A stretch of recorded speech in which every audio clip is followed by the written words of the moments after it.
Magandang araw po sa inyong lahat. Ito po ay isa pang report na aking ginagawa upang malaman ng taong bayan kung ano na ang nangyayari tungkol sa mga flood control na kaso na naging iskandalo. At kung ano ang mga ating nagawa upang mapanagot ang mga may kagagawan nito.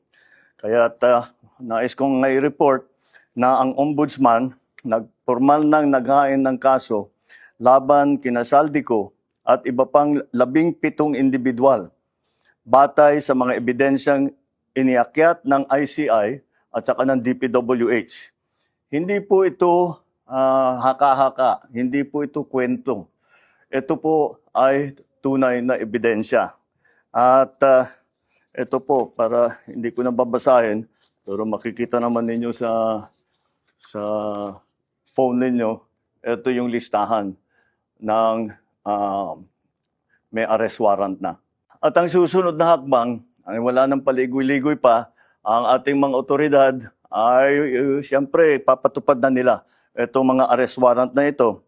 Aarestuhin na sila, ihaharap sa korte at pananagutin sa batas. Walang special na pagtrato, walang sinasanto. Ako ang nagsimula nitong lahat. Ako ang magtatapos. Kaya't asahan po ninyo na wala pong tigil itong aming ginagawa.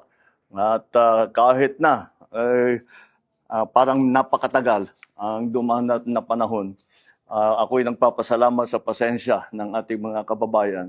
Ngunit nagbunga na ng resulta ang mga pasensya ninyo. Maraming salamat po. Magandang araw po sa inyo.